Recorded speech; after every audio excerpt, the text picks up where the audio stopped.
berjuang. Di samping bupati juga berjuang melawan penjajahan Belanda. Akhirnya beliau mungkin menyingkir dari pendopo Kabupaten Kediri, terus mengadakan perjalanan naik kereta. Kalau orang desa Kandat mengatakan Mbah Glinding, Mbah Bliyor atau Mbah Glinding karena jalannya memang bliyor-bliyor, nggak sebagus muternya roda seperti zaman sekarang. Terus akhirnya perjalanan dari Ngancar masuk ke desa Kandat. Kandat itu dulu awalnya Kandek karena keretanya berhenti di desa Kandat. Tempatnya awalnya di sebelah rumah orang tua saya, sebelah utara, jalan Watu Gede. Terus akhirnya di situ di antara 4 sampai 5 tahun masyarakat desa Kandat ada yang mendapatkan ilham atau wisik untuk minta dipindah. Waktu dipindah dikeluarkan dari pekarangan orang tua saya, itu ditarik ke barat, nggak mau, akhirnya ke timur. Ke timur di depannya waktu jalan itu didorong, yang pertama didorong oleh 12 orang nggak bisa jalan, akhirnya diarahkan ke timur, hanya 4 orang yang menarik sudah jalan, tapi di depannya ada yang menyapu, namanya Mbah Kadut Putri, Mbah Kadut.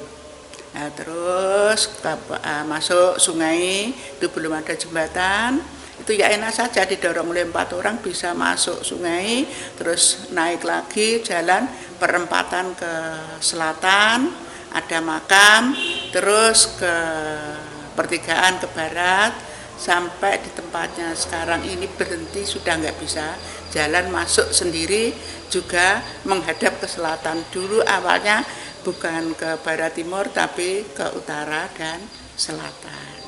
Dan yang merawat itu namanya Kek Sono, bapaknya Kek Sono itu namanya Kek Mata. Ke neneknya, Mbah Kungnya, Mbah Yut Kungnya Pak Muhadi, mantan Bupati Blitar. Terus sampai sekarang ada musola, terus dipindah arahnya ke timur barat.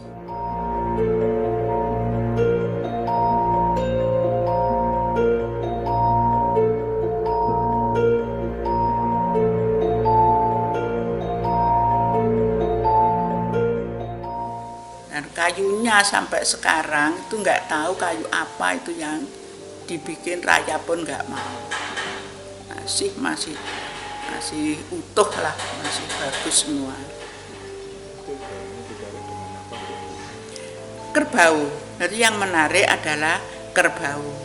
Waktu kereta sudah ditempatkan di dekat rumah bapak saya, Mbak Haji Dagelan, itu terus dibawa pulang sama Pak Kek Sono, dibawa maunya ke Slemanan. Slemanan ini daerah Blitar bagian utara. Di situ waktu di desa Ndeyeng, di Dukuh sekarang Patilaler, itu kerbaunya sudah nggak mau jalan.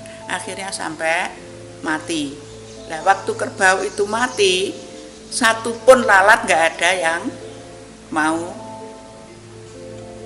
mendekati. Akhirnya karena nggak ada lalat, tempat kerbau itu mati dinamakan Dukuh Patilaler.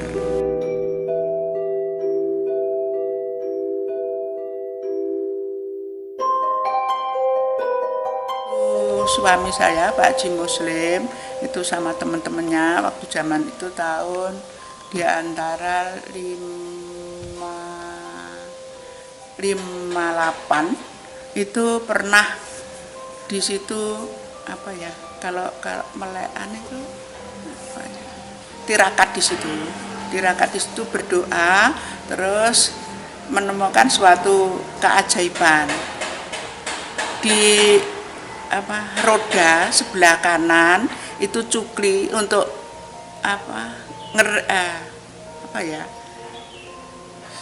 panteknya roda itu keluar air.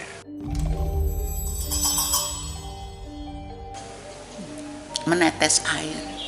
Itu ya Allah itu maha segalanya. Mungkin ya orang yang nyenyuwun di situ itu untuk menguji yang minta. Jadi ini apa betul ini dari Allah, apa ini perbuatan jin, kan kita nggak tahu.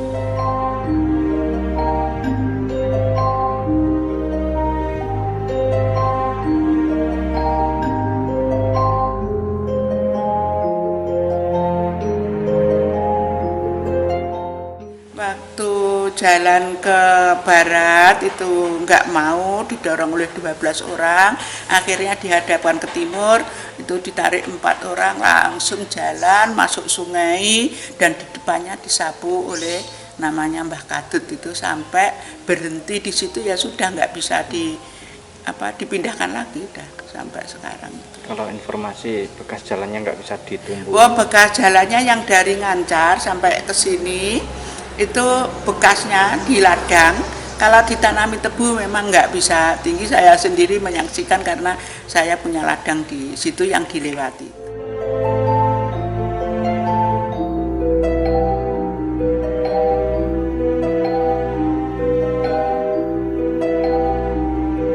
Ya, untuk dulu waktu menghadap ke selatan itu biasa warga sini kalau memang ada punya hajatan, istilahnya mantu atau hitanan, itu biasanya istilahnya nyadran ke sini.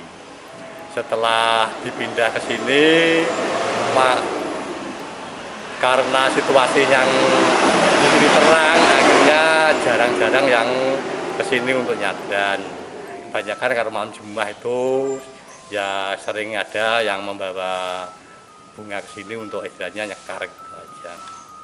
Kalau sekarang masalahnya sudah ada musola ini, ya istilahnya sudah sering tidak ada.